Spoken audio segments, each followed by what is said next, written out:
Let's talk about something that a lot of people we know do very much care about, and that is dealing with illegal migration. The Rwanda bill is supposed to deal with that. It doesn't really. It'll be a handful of people. Even Rwanda's government has said, look, it's going to be, can we do this very slowly? But names, the names of people who are going to be selected to go on these Rwanda flights have been selected.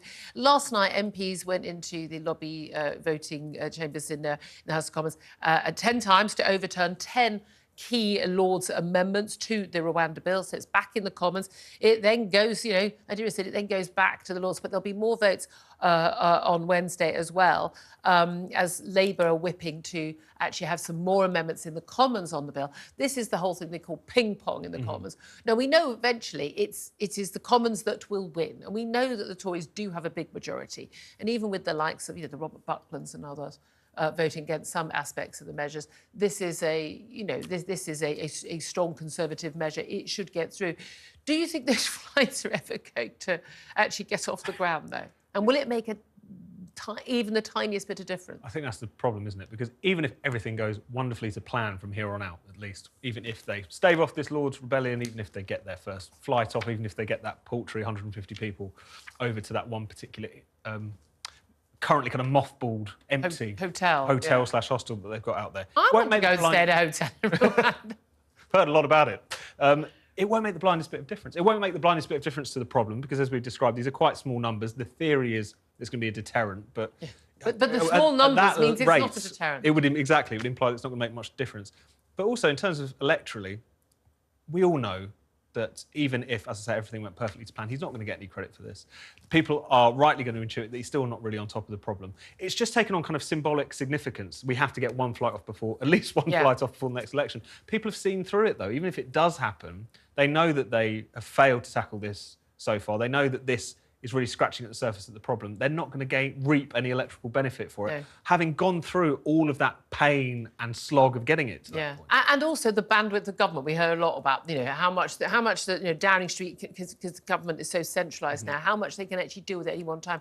When all the focus has been on that. Oh, and then, by the way, then we're just going to put out some figures showing that, legal migration is in the, 750,000 net a year. People go, excuse me, what? Also bearing in mind that actually we've still got, tens of thousands of people coming through on lorries, smuggled in on lorries, via other routes than boats. So, that's all being completely ignored as well. Let's talk about also things further afield. And an aid coalition has issued a warning. This is a group that includes, World Food Programme and the World Health Organization and others, Refugees International, others, saying that basically we're looking at catastrophic levels of hunger in Gaza. They believe that famine is imminent, with more than 1 million people at risk, including, of course, children. They say that children and others are already dying as a result of malnutrition and lack of food. And the situation, they say, is man-made starvation. Basically, they're not able to get clean water, enough nutrition, food supplies, any supplies people had in their store cupboards are gone. So many people have moved from the north to the south. They're intense. They had no access to food. You won't find a greater supporter of Israel's right to self-defence and their right to root out Hamas in Gaza, and including their right to go into Rafah, where we clearly have huge numbers of Hamas tunnels are still in place.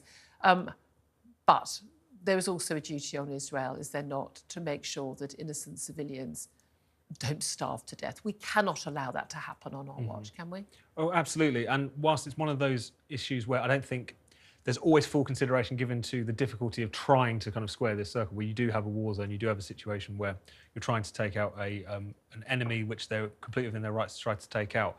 How, within that framework, given how infiltrated Hamas is into all facets of society, do you easily allow aid to get in? This is something which isn't straightforward. And I think the kind of attempt to suggest that Israel is purposefully doing this almost as a kind of weapon of war is wide of the mark. But Israel's accused of everything. No, exactly. I mean, and that's always the difficulty, isn't it? Because the debate often goes on the level of caricature, you often can't really drill down to what specifically can be done. They are allowing to happen. Now, the argument we hear from Israel, we had a representative of the Israeli government on the show last week, and I grilled her about this, is that, look, we're not stopping aid coming in. It is the aid agencies, it's Egypt, some countries are not getting the aid in, and it is Hamas fighters who are stealing the aid, or it's the threat to those aid trucks that's the problem. We've seen some airlifts, again, laughable, just, tens of thousands of food for tens of thousands of people when you've got, millions of people needing food. Even building this sort of mini port, to actually bring in aid from the seas doesn't seem to me to be working. They need huge numbers of trucks full of food to be going in every single day. Now, that clearly is possible, except we do know that Hamas fighters, it's what they've always done, will be stealing the aid. Is that something that Israel are simply going to have to accept, that is going to, a certain amount of this aid is going to be stolen by Hamas? And that's just part of the vagaries of war?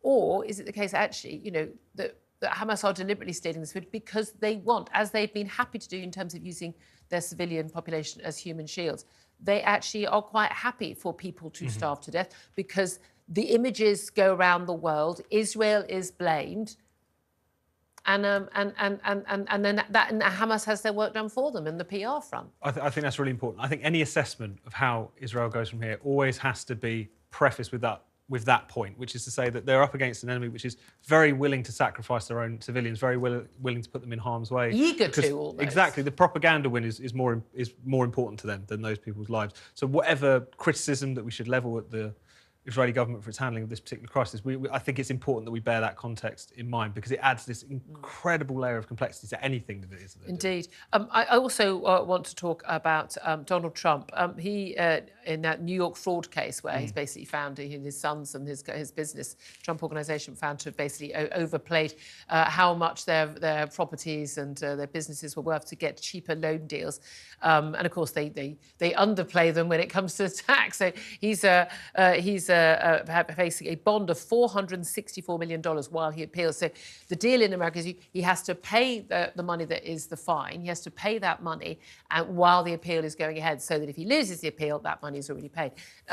He can't get hold of that money. He's gone to numerous loan organisations and banks. They will not lend him that money, his lawyers say. What do you make of that?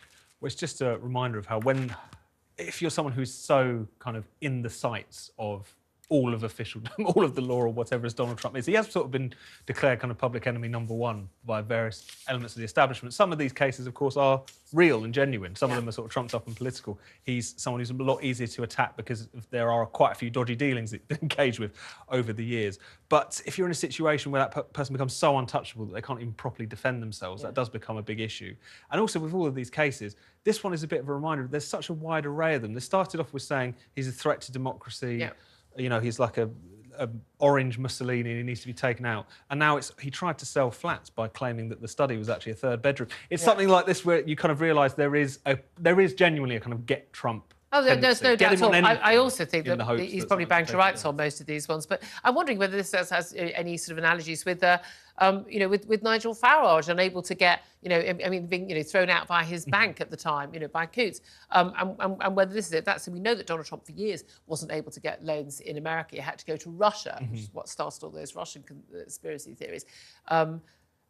Because no one would lend to him, because they knew it was kind of a house of cards, and he's not a very good businessman, it turns out. I mean, basically, I always love the stat that if the money he'd inherited from his father, been given from his father early on, if he just put that on the on the New York Stock Exchange over all those years, he'd have more money now than he's got. That man has managed to basically squander a fortune, which is quite a feat. Just finally, I want to ask you, most important story of the day, of course. Not the photograph of Kate, no.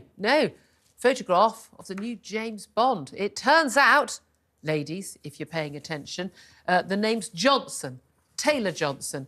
British actor Aaron Taylor Johnson has been formally offered the opportunity to play James Bond, putting an end to months of speculation regarding who will succeed Daniel Craig in the role.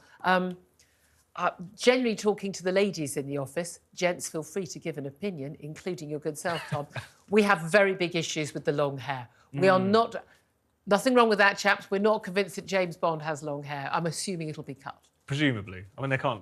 I get that they want to reinvent the formula and stuff, but him walking around like that wouldn't really work. It's like reinventing it as a woman. No, I mean, I always wanted Idris. Idris Elba, he'd be a superb Why didn't that Bond. happen? You felt like that would have been such a... Like, everyone was up for that, apart from a few racist idiots on the internet. Yes, exactly. I think it would have pleased everyone. I think, yeah, and he could have been, he could have been the very posh, James Bond, wanted to stay in public schools sort of thing, yeah. What do you reckon?